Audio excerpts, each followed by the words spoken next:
बाळाला आलाय ताप, सगळा गोंधळ. ते बाळ आजारी आहे, त्याचा गोंधळ.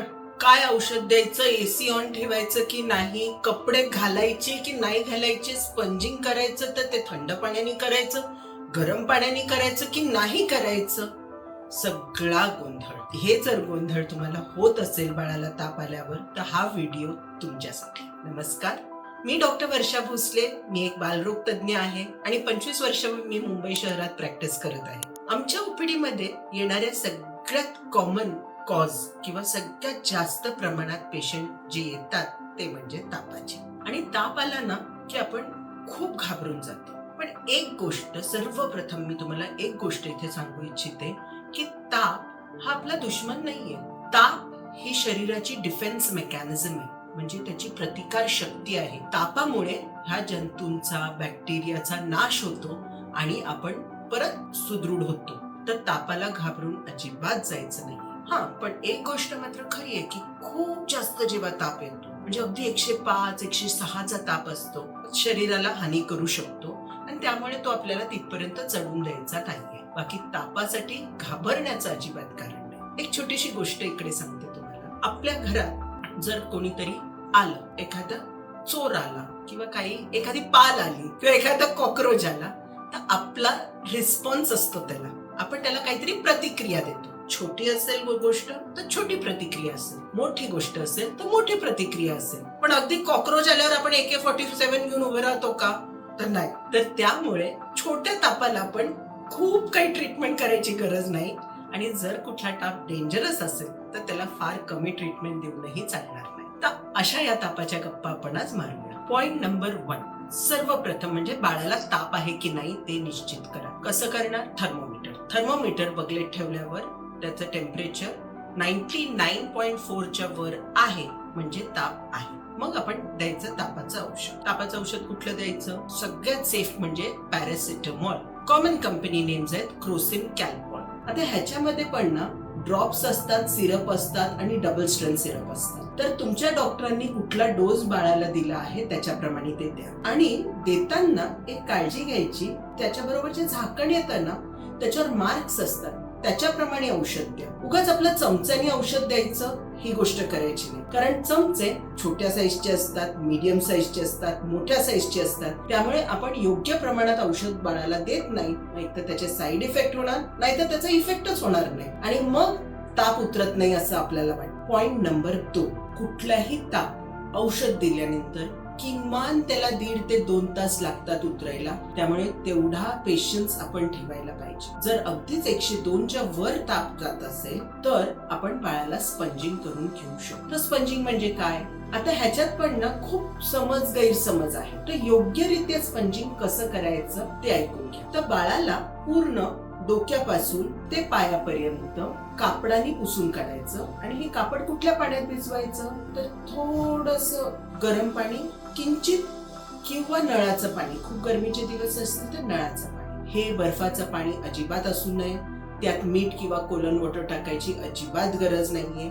बर्फाच्या पाण्याने होतं काय, बाळ अनकम्फर्टेबल होतं, अजून कापायला लागतं आणि टेम्परेचर कमी होण्याच्या ऐवजी अजून वाढतं. त्यामुळे लक्षात ठेवा, जर 102च्या वर ताप असेल तर नळाचं किंवा थोडंसं कोमट असं पाणीमध्ये टॉवेल टिप करायचा, बाळाचं पूर्ण अंग पुसून काढायचं आणि ते तसंच सुकून द्यायचं. याच्याने काय होतं, जे पाणी असतं शरीराचं ते जेव्हा इव्हॅपोरेट होतं तेव्हा ते शरीराची गरमी घेऊन जातं आणि 1 ते 2 डिग्रीने ताप उतरायला मदत होते. पॉइंट नंबर 3, जेव्हा बाळाला ताप असतो ना तेव्हा सगळ्यात कॉमन मिस्टेक पेरेंट्स काय करतात की त्याला काहीतरी खाऊ घालायची वाट बघतात आणि मग मी औषध देते. तापात कुठलंही मूल खात नाही.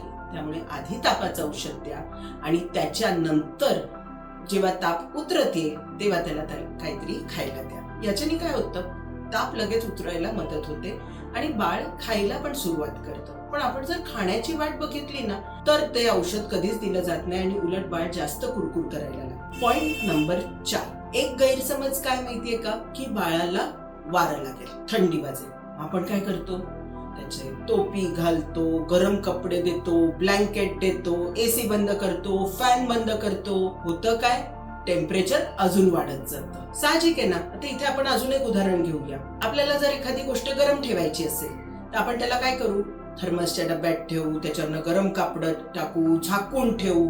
म्हणजे काय राहतं, ती गोष्ट जास्त गरम राहते. हीच गोष्ट बाळाच्या बाबतीत होते. आपण त्याला जर खूप जास्त कपडे घालून ठेवले तर अर्थातच त्याचा ताप जास्त वेळ उतरणार नाही आणि मग आपण म्हणतो की अरे ताप उतरत नाहीये. तर असं करू नये.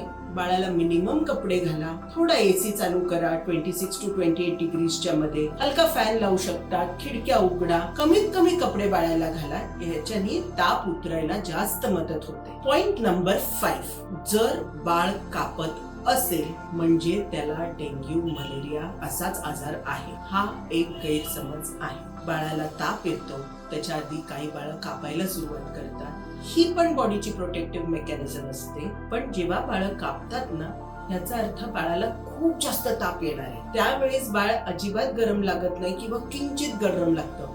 पण एक 5 ते 10 मिनिटात जेव्हा ते शिवरिंग थांबतं तेव्हा बाळाचा ताप खूप वाढलेला असतो. अशा वेळेस आधीच औषध देऊन टाकायचं बाळाला तापाचं. त्यावेळी स्पंजिंग करू नये. त्यावेळेस थोड्या वेळासाठी गरम कपडे घालू शकतात तुम्ही. 5 मिनिटात ही थरकाप थांबतो आणि त्याच्यानंतर ताप सुरू होतो चढायला. आणि तेव्हा जेव्हा तो चढायला सुरू होतो तेव्हा तुम्ही त्याचे कपडे कमी करा, परत फॅन एसी लावा आणि थोडंसं स्पंजिंग करून घ्या. अशाने तो ताप उतरायला मदत होतो. पॉइंट नंबर 6, आता ताप आला ना की मुलं जरा कमी खातात. पण प्रॉब्लेम काय होतो माहितीये का, की त्याच्याने ते डिहायड्रेट होतात आणि डिहायड्रेशनमुळे तापाचं प्रमाण कमी न होता कदाचित पुढच्या वेळी जो ताप येतो तो थोडा जास्त पण येऊ शकतो. त्यामुळे सगळ्यात महत्वाचं म्हणजे बाळाला पाणी, ORSचं पाणी, साधं पाणी, सूप्स, ज्युसेस देत राहा. थोड्या प्रमाणात द्या. बाळ एकदम खूप घेणार नाही, थोड्या प्रमाणात देत राहा. तर द्रव्य किंवा लिक्विड्स बाळाला देणं अतिशय महत्वाची गोष्ट आहे आणि कुठल्याही तापात ही गोष्ट सगळ्यात महत्वाची आहे की त्याला द्रव्य देत राहा. पॉइंट नंबर 7, जेव्हा ताप येतो ना तेव्हा बाळ खूप कमी खातात. आता ही पण शरीराची प्रोटेक्टिव्ह मेकॅनिझम असते, कारण शरीराची सगळी शक्ती ही ते इन्फेक्शन फाईट करायसाठीच गेलेली असते. त्यामुळे बाकीच्या सिस्टम्सला ब्लड सप्लाय कमी असतो, त्यामुळे डायजेशन कमी होतं. त्यामुळे मग मुलं ती कमी खातात. तर ऍक्च्युअली ही एक प्रोटेक्टिव्ह मेकॅनिझम. तरी पण ऍसिडिटी होऊ नये आणि बाळाला थोडंसं ताकद राहण्यासाठी थोडं बाळाला देत राहायचं. तर त्याला खूप आवडणारी गोष्ट असेल ना ती बाळ अगदी नेमकी थोडीशी खाणार, पण ती थोडीशी खाल्ली तरी आपल्यासाठी त्यावेळेस पुरेसं आहे. तर बाळ खात नाहीये म्हणून घाबरून न जाऊन थोडं बाळाला देत राहायचं. पॉइंट नंबर 8, खूपदा काय होतं माहितीये का, ताप आला ना की घाबरून पालक काय करतात, अँटीबायोटिक चालू करतात. आता एक आपण परत ते पहिल्याचं उदाहरण घेऊया. आपल्या घरात कोणाचा तरी शिरकाव झाला. आता ती एक पालीचा शिरकाव झाला असेल तर तुम्ही सरळ बंदुका घेऊन उभं राहणार का?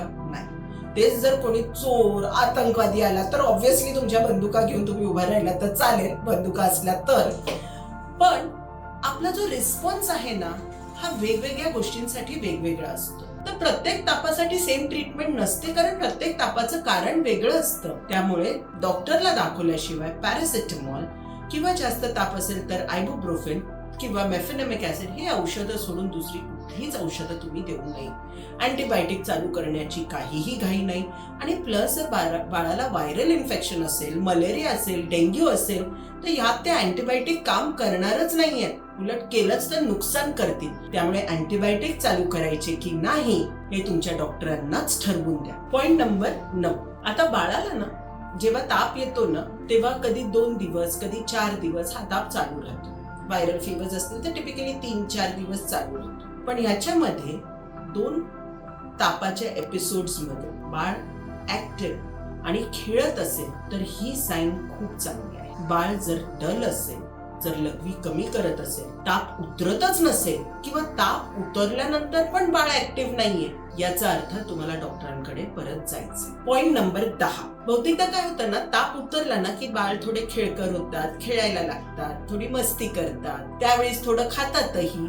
आपल्याला काय वाटतं बाळ बरं झालंय आणि आपण त्याला शाळेत पाठवतो किंवा खेळायला पाठवतो, ह्याच्याने ते जास्त एक्झर्ट होतात आणि पुढचा जो ताप येतो ना तो त्याच्यापेक्षा जास्त येतो. आणि प्लस बाळ त्यांची इन्फेक्शन हे इतरांना त्यावेळेस पसरू शकतात. त्यामुळे 24 तास तरी ताप नसेल तेव्हाच बाळाला तुम्ही खाली सगळ्यांमध्ये खेळायला पाठवा किंवा शाळेत पाठवा, तोपर्यंत पाठवू नये. ही सगळी काळजी घेऊन ताप आपण बऱ्यापैकी कंट्रोलमध्ये आणू शकतो. पण याचा अर्थ असा नाही की आपल्याला डॉक्टरांना दाखवायची गरज नाही, कारण ताप हा फक्त एक सिम्पटम आहे. आतमध्ये काहीतरी कारण आहे हा ताप यायला. त्या कारणाचं निदान करण्यासाठी डॉक्टर गरजेचे आहेत आणि त्यांचं ओपिनियन गरजेचं आहे. त्यावेळेस कुठली साथ चालू असेल तर ते डॉक्टर ब्लड टेस्ट वगैरे तुम्हाला करायला सांगतात, तर डॉक्टरचा सल्ला घेणं आवश्यकच आहे. पण डॉक्टरांना दाखवल्यानंतर तुम्ही ताप कसा मॅनेज करणार ह्यासाठी हा व्हिडिओ आहे. असेच इन्फॉर्मेटिव्ह व्हिडिओ जर तुम्हाला बघायचे असतील तर आमचं चॅनल सबस्क्राईब करा, लाईक करा, कॉमेंट करा